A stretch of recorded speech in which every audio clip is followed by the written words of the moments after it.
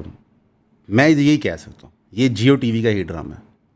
تو I guess یہاں بھی 2-3 ملازم فارغ کیے جائیں گے اپیز کرنے کے لیے. جیو ٹی وی نے ویسے یہ بھی اناؤنس کیا کہ وہ اب ایک عالم کو رکھیں گے اپنے بورڈ پہ تاکہ اس کو سارا کانٹینٹ دکھا سکیں نشر کرنے سے پہلے کہ وہ according to the spirit of Islam ہے کہ نہیں. حالانکہ ویسے آپ کو اس کے لیے عالم کی ضرورت نہیں ہے, کامن سینس کی ضرورت ہے, جو خیر کافی ان کامن ہو چکی ہے پاکستان کے اندر. اچھا ماشاء اللہ دنیا ٹی وی میں بورڈ ہے جو بیٹھ کے یہ دیکھتا ہے. کیا وہ سرکاری اشتہاروں کی پیمنٹ بھی مانیٹر کرتا ہے؟ ٹھیک ہے, کیونکہ آپ دیکھیں آپ سارے کام سیدھے کریں نا, پھر آپ کیا ایکسپیکٹ کرتے ہیں اپنے ٹی وی چینل سے؟ یہی ان کا لیول ہے, یہی وہ کام کرتے ہیں. اللہ ان کو ہدایت دے, ہم تو دعا گوئی ہیں. بہرحال یہ آپ کا اوور آل ملک کا ایک علمی شعوری لیول ہے. جے اے اے سی کے جو لیڈر ہیں شوکت نواز میر صاحب, ان کو اریسٹ کر لیا گیا. کچھ فوٹیجز میں دیکھیں بڑے خوفناک ہیں. مبینہ طور پہ بتایا جا رہا ہے ان کے اریسٹ کے ہیں کہ وہ بیسیکلی جہاں پہ چھپے ہوئے تھے وہاں سے نکل کے راولا کوٹ جا رہے تھے, کیونکہ راولا کوٹ سے انہوں کو کال آئی تھی کہ آپ راولا کوٹ آئیں, سٹ ان کے لوگوں کے ساتھ شامل ہوئیں اور ان کو ایڈریس کریں. تو وہ نکلے. پہلے وہ ایک گھر کے اندر چھپے, وہاں پہ ریڈ پڑا, پھر وہ دوسرے گھر کے اندر چھپے, وہاں پہ ریڈ پڑا, پھر وہاں سے وہ جنگلوں کی طرف نکل گئے. ظاہر ہے کشمیر ایک بہت خوبصورت علاقہ ہے جہاں مختلف جگہ پہ جنگلات ہیں, تو وہاں پہ چلے گئے. وہاں پہ جو منظر سامنے آئے ہیں تو بڑی ہیوی قسم کی فائرنگ ہو رہی ہے, اور لگ یہ رہا ہے کہ جو سیکورٹی اہلکار ان کو اریسٹ کرنے گئے تھے وہی فائرنگ کر رہے ہیں. مبینہ طور پہ بتایا جا رہا ہے کہ شاید ایک گولی شوکت نواز میر صاحب کو بھی لگی ہے. شروع میں جو سرکار کے ٹاؤٹ چینل ہوتے ہیں ٹویٹر کے اوپر, انہوں نے رپورٹ کرنا شروع کر دیا کہ شوکت نواز میر صاحب مقبوضہ کشمیر کی طرف بھاگ گئے جنگلات کے تھرو. لیکن پھر جب ان کو اریسٹ کر لیا گیا اور وہ منظر سامنے آ گیا تو اس کے بعد پھر انہوں نے وہ ٹویٹس ڈیلیٹ کر دی, اور اب وہ بتا رہے ہیں کہ وہ سیکورٹی اہلکاروں کے حراست میں. اب ان کو کہاں پیش کیا جائے گا, کس چیز کے لیے پیش کیا جائے گا, یہ اللہ بہتر جانتا ہے. میں دعا گو ہوں کہ ان کا وہ والا حال نہ ہو جو ٹی ایل پی کا ہوا ہے, کہ ہمیں پتہ ہی نہیں ہے کہ دونوں بھائی کدھر ہیں. مثلا ٹی ایل پی ایک بہت پنجاب کی سمجھے دوسری یا تیسری سب سے بڑی جماعت تھی, ان کے دونوں لیڈروں کو مرید کے سے اٹھایا گیا, اور اب وہ کہاں ہیں وی ڈونٹ نو. وہ اسٹیبلشمنٹ کے پاس ہیں, وہ شہید ہو چکے ہیں, انہیں کچھ ہو گیا ہے, وہ فرار ہو کے افغانستان چلے گئے ہیں, وہ مقبوضہ کشمیر کہاں بھاگ گئے وی ڈونٹ نو.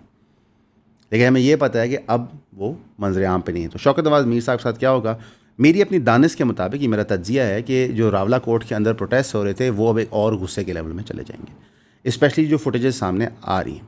اور اس غصے کے لیول پہ جانے سے نقصان قوم کا ہوگا, آپ کے مقدمے کا ہوگا. کیونکہ ایٹ دا سیم ٹائم جب آپ یہ اریسٹ کر رہے تھے, آپ اسلام آباد کے اندر انڈس واٹر ٹریٹی کی ایک سمٹ کرا رہے تھے, جہاں پہ اپنے انٹرنیشنل لوگوں کو بلایا ہوا تھا, لوکل لوگ تھے, لیگل ایکسپرٹس تھے, پانی کے ایکسپرٹس تھے, علاقے کی جغرافی کے ایکسپرٹس تھے, جنہوں نے بیسکلی بتانا تھا کہ انڈیا وائلیشن کیسے کر رہا ہے. تو مقبوضہ کشمیر جو واٹر ورکس کا آپ کا ہیڈ بنتا ہے, آپ نے اس کا مقدمہ پیش کرنا تھا اور بتانا تھا آزاد کشمیر میں کتنے اچھے معاملات چل رہے ہیں. تو یہ اس ٹائم پہ یہ ساری چیزیں ہو رہی تھیں. انفیکٹ آپ نے جو یہ سارا انڈس واٹر ٹریٹی کا کرا لیا ہے, آپ کر کچھ نہیں سکے, کیونکہ جو 3 دریا آپ کو انڈس واٹر ٹریٹی کے تحت ملے تھے ان کے اوپر ہائیڈل پروجیکٹس بنا چکی ہے انڈین گورنمنٹ, ان کو آپریٹ کر رہی ہے. آپ صرف شور مچاتے رہے, آپ ان کو ایکچولی روک نہیں سکے. انفیکٹ جو ہمارے 3 ریورز ہیں جس کے تحت ہمیں پانی ملنا تھا اور پوٹینشلی سستی بجلی ملنی تھی, اس کے اوپر انڈیا سستی بجلی بنا رہا ہے, ہم یہاں پہ مہنگی بجلی لے رہے ہیں. وہ ظاہر ہے ہم نے ایک ہسٹورک آئی پی پی کانٹریکٹس کیے ہوئے ہیں جس کے تحت قوم کو لوٹا جا رہا ہے, لیکن اگین یہ ایک سینسٹیو ایشو بن گیا. اس کے اوپر D G I S P R نے غالباً کسی یونیورسٹی میں کسی کو ایڈریس کر رہے تھے, تو وہاں پہ انہوں نے کہا تھا کہ اگر انڈیا ہمارا پانی بند کرے گا تو ہم ان کا سانس بند کر دیں گے. وہ ہمارا پانی بند کر چکے ہیں. یہ عمل آپ کے سمجھیں ارلی 2000s میں ہو گیا تھا, غالباً لیٹ 90s میں پروجیکٹس کنسیو ہوئے تھے ان کے ہائیڈل کے, 2000 میں بننا شروع ہو گئے تھے. ہم تب بھی کچھ نہیں کر سکے, اب بھی کچھ نہیں کر پا رہے. اور جس طرح دنیا میں کلائمیٹ چینج ہو رہا ہے اس وقت, ہسٹورک ہیٹ ویو ہے دنیا میں, اکیلے پاکستان دنیا کے اندر, تو پانی کی قدر بہت زیادہ ہے. انفیکٹ ہمارے ہاں ایگری پچھلے 15 سال سے میجر طریقے سے ڈیمیج اس لیے ہو رہا ہے کہ انڈیا اپنی مرضی سے پانی چھوڑتا ہے, مرضی سے بند کر دیتا ہے. جب ایکسیس واٹر ہوتا ہے تو یہاں فلڈ کاز کر دیتا ہے, کیونکہ آپ نے سنا ہوگا پچھلے 10 سال میں کہ فلڈنگ ایک روٹین چیز بن گئی ہے. حالانکہ جو لوگ زراعت کا کام پرانا کر رہے ہیں وہ آپ کو بتائیں گے یار یہ روٹین کی چیز نہیں تھی, بہت کچھ ساز و ناز 10 سال بعد چیز ہوتی تھی.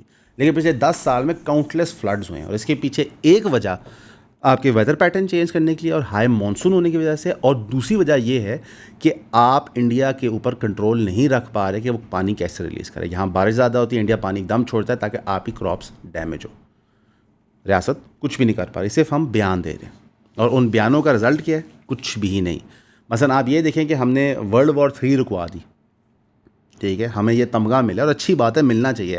اگین ہمیں اتنا بیسک نہیں ہونا چاہیے کہ ہم کیا کہ ہم نے ایک طرف اچھا کام کیا ہے تو اس کو ہم زیرو کر دیں. وہ اچھا کام ہے, ہم نے World War III رکوائی ہے, لیکن اپنے لوگوں کے لیے ہم کچھ نہیں کر پائے. اپنے لوگوں کے لیے ہم کچھ نہیں کر پائے. We have not been able to deliver anything in 3 years. اگر آپ کو یاد ہوگا تو نواز شریف, شہباز شریف کا ایک اوپن نعرہ ہوتا تھا کہ ہم پاکستان میں لوڈ شیڈنگ ختم کر دیں گے. آج ان کے دور حکومت لوڈ شیڈنگ ہو رہی ہے.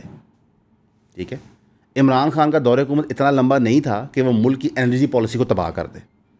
یہ آپ کی اس وقت کی ہی برے ڈیسیجن کا خمیازہ ہم اب بھگت رہے ہیں. انٹرنیشنل نیوز کی طرف آتے ہیں جی. تھوڑا سا اس پہ بھی نظر ڈالنا ضروری ہو گیا کیونکہ ایران نے ریفیوز کر دیا ہے قطر کے اندر امریکہ سے ڈائریکٹ بات کرنے سے. ان کے جناب ہم ڈائریکٹ امریکہ سے بات نہیں کریں گے, ہم قطر کو بتائیں, قطر آگے بتا دے بے شک. ایران نے کیٹیگورکلی کہا ہے کہ جے ڈی وینس ایک اپروچ لے کے جا رہا ہے مذاکرات کو اور مارکو روبیو ایک اور اپروچ لے کے جا رہا ہے مذاکرات کو. یہ ایران کے غالباف کہہ رہے تھے. انٹرویور نے سوال یہ بھی پوچھا غالباف صاحب سے کہ ٹرمپ نے کہا تھا کہ جو پیسہ ہمارے پاس پڑا ہوا ہے ایران کا وہ صرف استعمال ہوگا گرین خریدنے کے لیے, وہ بھی امریکن فارمر سے. غالباف نے کہا کہ یہ بالکل بات سچ نہیں ہے, یہ کمپلیٹلی غلط ہے. ساتھ انہوں نے یہ بھی بتایا کہ ہم اپنا آئل 20% پریمیم پہ بیچ رہے ہیں. اگر امریکہ لڑنا چاہتا ہے, we also know well how to fight. If they intend to deprive us of selling our oil, no one will benefit from oil at all. اگر آپ کو یاد ہوگا جب صدام کی حکومت پہ امریکہ نے اٹیک کیا تھا تو صدام حسین نے آئل فیلڈ جلا دی تھی. اور سنبھالو. اور ایران نے بھی پوسچرنگ ایسی کی ہوئی ہے کہ اگر آپ ہمارے پہ جنگ مسلط کریں گے تو ہم ہر وہ ہتھ کنڈا اپنائیں گے. اسٹیٹ آف ہرموز بند کریں گے, علاقے میں بم ماریں گے, اور اگر ضرورت پڑی اپنے ریسورسز بھی جلا دیں گے. آپ کے حوالے ہم نہیں کریں گے. غالباف صاحب نے بتایا کہ جس دن سے بلاکیڈ اترا ہے آج تک, یعنی کہ بلاکیڈ اترنے سے لے کے آج تک ہم نے تقریباً 40 million barrel of oil export کیا ہے, اور یہ ہم نے صرف 10 سے 12 دن میں کیا ہے. بٹ جو اس سے پچھلے 50 سے 60 دن تھے ہم نے ایک بھی بیرل آف آئل ایکسپورٹ نہیں کیا. ہم پوری کی پوری توجہ سے جنگ ہی لڑ رہے تھے. اس کا مطلب یہ ہے کہ جو اسٹیٹ آف ہرموز ہے اس کو ہم 60 دن کے لیے بند کر سکتے ہیں, جنگ بھی لڑ سکتے ہیں, اور جو ہم پیسے مانگ رہے ہیں ٹول کے وہ اس میں شامل ہونے چاہیے. ایران کسی بھی سرکمسٹانس میں بیک ڈاؤن نہیں کرے گا from its right in the strait of Hormuz. یہ ہمارے ٹیریٹوریل واٹرز ہیں. اب یہ بہت ہاٹ ایشو بن گیا. اسٹیٹ آف ہرموز نہیں چھوڑ رہا ہے ایران, اور امریکہ کی یہ بہت بڑی شکست ہوگی اگر وہ اسٹیٹ آف ہرموز کو ٹول فری نہیں کروا پاتے. انفیکٹ یورپین یونین اور یورپین ممالک صرف اور صرف جنگ کرنے میں تب انٹرسٹڈ تھے جب ان کو یہ فل تھریٹ نظر آئے کہ ایران ٹول لے گا اسٹیٹ آف ہرموز کے اندر سے. فرانس کے میکرون نے بھی یہ بات کی, اٹلی نے یہ بات کی کہ ہم شامل ہوتے ہیں اس فورس پہ جو اسٹیٹ آف ہرموز کی بحالی کے لیے کام کرے. لیکن ایسا ہو نہیں سکے گا. ایران کی جو بارڈر کی انٹیگریٹی ہے اور جو ان کے پاس کوسٹل لائن ہے اس کے تحت اسٹیٹ آف ہرموز ان کا ڈیفینڈ کرنا بہت آسان ہے. انہوں نے صرف چھیڑنا ہے. ہوتا کیا ہے کہ ماڈرن فائنینشیل نظام میں ایک جو کشتی ہوتی ہے وہ ایسی نہیں چل پڑتی, اس کی انشورنس ہوتی ہے. انشورنس نہ تو اس میں سامان کوئی نہیں ڈالتا, تو انہوں نے ایک راکٹ مارنا ہے ہر 10ویں جہاز کو, کسی انشورنس کمپنی نے انشور ہی نہیں کرنا. پھر آپ کیا کریں گے؟ تو ایران نے ایسی جگہ امریکہ کو لا کے پھنسا دیا کہ اب امریکہ کو ایران کی ماننی پڑے گی, اور یہی چیز ٹرمپ سے ہضم نہیں ہو پا رہی. پولیٹیکلی تو سوئسائڈ ہے اس کے لیے. انفیکٹ یہ سوئسائڈ کمٹ ٹرمپ کا کروایا بینجامن نیتن یاہو نے. اور بینجامن نیتن یاہو کیا کہتا ہے اس چیز کے بارے میں؟ وہ کہتا ہے کہ میں امریکن ایڈ سٹاپ کرنا چاہتا ہوں, اٹس لائک ویلفیئر, مجھے نہیں چاہیے. وہ کہتا ہے نیتن یاہو یہ بول رہا ہے کہ مجھے امریکن ایڈ نہیں چاہیے, حالانکہ ان کی قوم اس ایڈ پہ پلتی ہے. ہماری اکانومی اب چھوٹی اکانومی نہیں ہے, ہم فائنینس کر سکتے ہیں اپنے آپ کو. We can finance ourselves this fraction of a percentage of our G D P that we receive from United States. یعنی کہ یونائٹڈ اسٹیٹس تو ہمیں صرف ٹکڑے دیتا ہے, ہمیں اس کی ضرورت نہیں ہے. I want this process to start this year, یعنی اس سال سے ہم امریکن ایڈ بند کر دیں. ساتھ ہی کہتا ہے میں نے ٹرمپ کو بتایا کہ ہم ایسے لوگ ہیں جیسے کوئی بھی نہیں ہے, ہمارے جیسا کوئی بھی نہیں ہے, we are impossible to defeat. ساتھ ہی اس نے کہا کہ Israel is a nation state of the Jewish people, no Palestinian state will be established here. اور جاؤ یو ای ان کے ساتھ معاہدے کرو, اور کرو ابراہیم اکارڈ, اور جا کے ان سے مذاکرات کرو, ان سے کہو جناب ٹریڈ کرتے ہیں. ٹرکی کو شرم آنی چاہیے ان سے ٹریڈ کرتے ہیں. یہ ریئلٹی ہے اس اپارتھائڈ اسٹیٹ کی. ہم ایک ایکٹیو سیکیورٹی پالیسی پرسو کریں گے, ہم اب پیچھے نہیں بیٹھیں گے اور فینسز پہ نہیں ویٹ کریں گے, ہم حملہ کریں گے. ساتھ ہی کہا جس نے اکتوبر 7 میں حصہ لیا تھا ان سب کو ہم ماریں گے. ہم نے 2 دفعہ ایران پہ حملہ کیا ہے اپنے آپ کو ڈسٹرکشن سے بچانے کے لیے, اور اگر تیسری دفعہ ضرورت ہوئی تو ہم وہ بھی کریں گے. ساتھ ہی جب اپ کمنگ الیکشنز کی بات ہوئی جو اسرائیل کے اندر ہو رہے ہیں تو اس نے کہا کہ میں ہر وہ چیز کروں گا یہ الیکشن جیتنے کے لیے. اسرائیل کے اندر جو لوکل ہے نا, ایک سپلٹ ہے کافی بڑا. اسرائیل کے اندر جو نیتن یاہو کا ٹرمپ کارڈ رہا ہے وہ ایکچولی بین گویر اور یہ جو فار رائٹ کے ریڈیکلز رہے ہیں اس کے، جو ویسٹ بینک کی آکوپیشن، غزہ کی کمپلیٹ آکوپیشن، انفیکٹ تقریباً کافی علاقوں کو فتح کرنے میں بلیو کرتے ہیں، اور یہ پروپیگنڈا وہ اپنے لوگوں کو بتاتے ہیں اور لوگوں میں اشتعال دلاتے ہیں۔ آپ کو ایک سمجھنا ہوگا کہ جو ویسٹ بینک اور غزہ کے اندر انکیمپمنٹس ہیں، ان کی جو انکروچڈ ایریاز ہیں، اس کے اندر میجرلی انہوں نے کرمنلز بٹھائے ہوئے ہیں۔ یہ جو سارے جہان کے لوگ فارغ تھے، کوئی پیڈوفائل تھا، کسی نے کوئی جرم کیا تھا، ان کو لا کے انہوں نے یہاں آباد کر دیا۔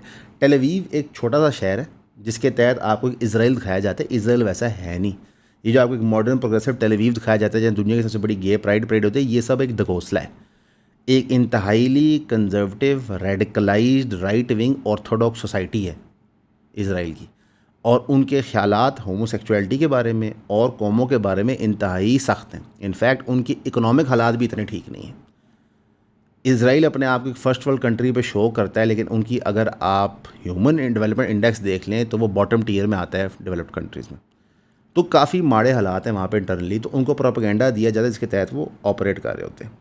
نیتن یاہو نے ٹرکی کے اوپر تھوڑی لب کشائی کی، انہوں نے کہا جی اردوغان بار بار ہمیں کہتا ہے کہ ہمیں تباہ کر دے گا، جروسلم کا کنٹرول لے لے گا۔ میرے خیال سے وہ بھول گیا ہے کہ 400 سال آف آٹومن رول ختم ہو گئے ہیں، آج ایک اسٹرانگ اسٹیٹ آف اسرائیل ہے، اس کو کام ڈاؤن کرنا چاہیے۔ ہم کسی کو اجازت نہیں دیں گے کہ ہمیں دھمکی دے یا ہماری ایگزسٹنس یا ہماری سیکیورٹی کو کوئی بھی نقصان دے۔ ہم نے دنیا کو دکھا دے ہم کیا کر سکتے ہیں، یہ بات تو درست ہے۔ اسرائیل نے دنیا کو دکھا دیا ہے کہ وہ کسی بھی حد تک جا سکتے ہیں بچے، عورتیں، رپورٹروں کو شہید کرنے کے لیے، اور دنیا صرف دیکھتی رہ جائے گی۔ غزہ کے اوپر انہوں نے کہا کہ as far rebuilding settlements in Gaza you have to be ready to act first and talk afterward, sometimes it's better to separate the two, that's why I am not going to add anything further on that subject, you have to understand that the art of statecraft is unlimited to domestic policies, I don't have to declare everything to the whole world every moment. یہ اشارہ ہے کہ جناب ہم یہاں بھی بنائیں گے، یہ بیسلی اسرائیل کا ایک فارمولہ رہا ہے یہ سیٹلمنٹس کے حوالے سے کہ بنا دو بعد میں معافی مانگ لیں گے۔ خیر معافی بھی کوئی نہیں مانگتے، جا کے امریکہ کی چکسنگ کرتے ہیں، امریکہ ان کو UN میں کور دے دیتا ہے۔ Nitin Yahoo Gaza voluntary immigration from Gaza remains the table, یعنی کہ بیسلی آپ لوگ یہاں سے نکلیں جو جانا چاہتا ہے۔ ظاہر ہے آپ ایک علاقے میں اتنے بم ماریں گے، بار بار بم ماریں گے، UN کی سائڈ سے بم ماریں گے، جو آپ نے ہیومینیٹیرین کیمپس کھڑے کیے ہیں وہاں بم ماریں تو لوگ کہاں جائیں گے، بھاگیں گے نا۔ لیبنان کے اوپر نیتن یاہو نے پھر دوبارہ کہا کہ ہم یہاں سے نہیں نکلیں گے، ہم نے افیکٹولی اسٹیبلش کر لیا security belt about 10 kilometre side Lebanon with the agreement of the Lebanese government and of course Hezbollah is outreach, the same is true for Iran. حالانکہ لیبنیز گورنمنٹ بھی خوش نہیں ہے، ان کے اسپیکر اسمبلی نے کہہ دیا کہ یہ ہم کھچ مار چکے۔ ایجپٹ کے اوپر بھی نیتن یاہو نے تھوڑی سی لب کشائی کی، انہوں نے کہا کہ I have held talks with the Egyptians and told them what I expect them to do, part of it is already being carried out and they are simply required under the agreement, things that are simply required under the agreement between us. I think we need to protect our borders, but when one source of power declines and rises, that's always how it is, and you know which power must continue rising faster than the others, the state of Israel. سب سے پہلے جو اس نے پہلا جملہ بولا ہے نا، I have held talks with the Egyptians and told them what I expect them to do. لعنت ہو ایجپٹ کی گورنمنٹ کے اوپر کہ بینجامن نیتن یاہو جیسے وار کرمنل ان کو ڈکٹیٹ کر رہا ہے، لعنت ہو UAE کی گورنمنٹ کے اوپر جو بینجامن نیتن یاہو جیسے وار کرمنل کے ساتھ معاہدے کر کے بیٹھی ہوئی ہے، لعنت ہو ٹرکی کی گورنمنٹ کے اوپر جو بینجامن نیتن یاہو کے اسرائیل کے ساتھ ٹریڈ کرتی ہے۔ کوئی رہ تو نہیں گیا، اگر کوئی رہ بھی گیا ہے نا تو ان پہ بھی اللہ کا عذاب ہو۔ یہ بندہ اوپنلی مسلمان مار رہا ہے، قتل عام کر رہا ہے، اور آپ ابھی بھی چوڑیاں پہن کے بیٹھے ہیں۔ کیا کہہ سکتے ہیں؟ پاکستان امن معاہدے کراتا پھر رہا ہے۔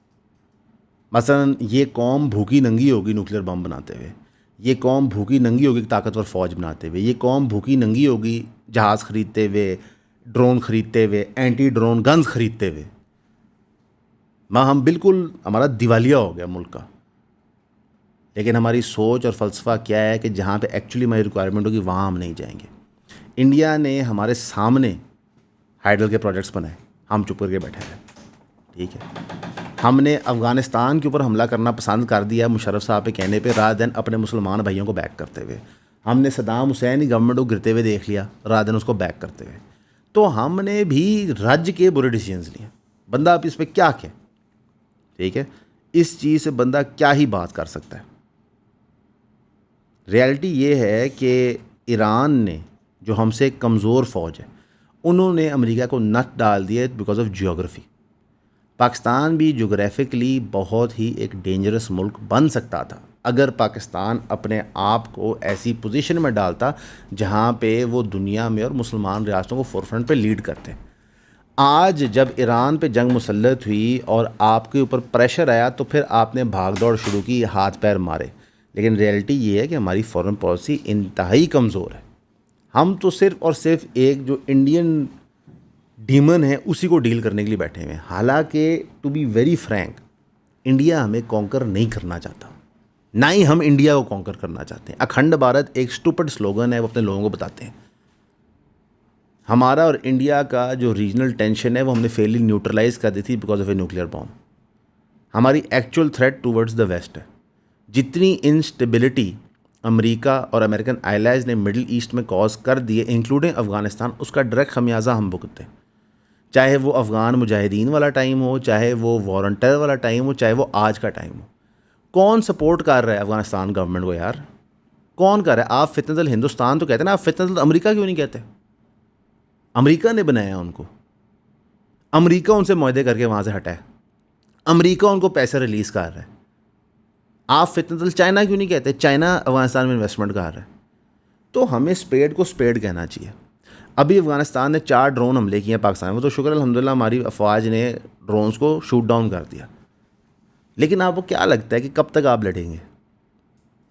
مثلا اب انڈیا کے اندر سے بھی لوگ بات کر رہے ہیں کہ یار جناب پاکستان سے لڑ کے آپ نے کیا کرنا ہے, چپ کر کے ہم سایہ کی طرح رہیں. تو بھائی آپ 3 میجر جنگیں 2-3 اسکرمشز انڈیا کے ساتھ کر چکے ہیں, کوئی اس میں سے رزلٹ نہیں نکلا کسی کے لیے, سوائے تعریف کے, سوائے عزت کے, سوائے میڈلز کے. کوئی فائنینشیل گین تو نہیں نکلا نا کسی کے لیے, نہ انڈیا کے لیے نہ پاکستان کے لیے. تو افغانستان میں آپ کیا کر رہے ہیں؟ افغانستان یہاں کیا کر رہا ہے؟ تو ہم اس اسٹوپڈیٹی سے کب باہر رہیں گے؟ ہمارا جو ایکچوئل دشمن ہے, جو ڈکلیئر دشمن ہے, جو کھلے عام باتیں کر رہا ہے, جس نے پوائنٹ بلینک ہے ایران کے بعد ٹرکی اور پاکستان نیکسٹ ہے, وہ اسرائیل ہے اور امریکہ سے بیکڈ ہے. تو آپ جس امریکہ کی خوشنودی کے لیے آپریٹ کر رہے ہیں, آج کی دنیا میں 2026 میں ایک گنجائش بن گئی ہے کہ اب آپ امریکہ سے دور ہٹ سکتے ہیں. لیکن ہمارا ہر ٹی وی چینل, ہمارا ہر سیاستدان, ہمارا ہر فوجی لیڈر اسی چیز کا ویٹ کرتا ہے کہ امریکہ تعریف کب کرے گا. وی نیڈ ٹو گرو اپ. گرو اپ نہیں کریں گے تو آپ کے سامنے ہی ہے. 3 سے 4 پرمیوٹیشن آف امریکن محبت تو پاکستان نے فیس کر لی ہیں, اب یہ 5واں یا 6واں ہے, اس کا بھی کوئی رزلٹ نہیں آئے گا. مگر 3 سال ہم امریکہ کو اتنا خوش کرتے رہے. پہلے پی ٹی آئی کیمپین کرتی رہی ٹرمپ کو لانے کے لیے, انہیں پی ٹی آئی کو کچھ نہیں دیا. آج شباشی صاحب اور فیلڈ مارشل سے منیر صاحب کیمپین کر رہے ہیں ٹرمپ ایڈمنسٹریشن کو, انہوں نے ان کو بھی کچھ نہیں دینا. ظاہر ہے وہ ایک ملک ہے, اس کے اپنے انٹرسٹ ہیں یار. ہمارے ملک کے کیا انٹرسٹ ہیں؟ اصل میں ہمارے ملک کے انٹرسٹ ہم آج تک ڈٹرمن اس لیے نہیں کر پائے کیونکہ ہم نے ہمارے ملک کے لوگوں کو آواز ہی نہیں دی. آپ ہمارے سیاستدانوں سے پوچھیں کہ پاکستان کے لوگوں کے کیا انٹرسٹ ہیں, ان کو نہیں پتہ ہوگا. ہر سیاستدان اپنا فلسفہ پیش کرے گا. تو ریپرزنٹیشن کے بغیر معاملات کا حل نہیں ہوگا. پاکستان کا مستقبل اچھا ہو سکتا ہے اگر یہاں پہ ایکچوئل ریپرزنٹیشن ہو, لوکل گورنمنٹس ہوں, لوکل ٹیکسیشن ہو, لوگ اپنے آپ کو گورن کریں, لوگ کیپیبل ہیں, لوگ قابل ہیں. ہر ادارے کا ہیڈ آپ کو ایک ریٹائرڈ جنرل نہیں لگانا پڑتا. بہت قابل لوگ ہیں پاکستان میں الحمدللہ. انفیکٹ آپ کے انٹرنیشنلی جتنے قابل پاکستانی ہیں وہ سویلین ہیں.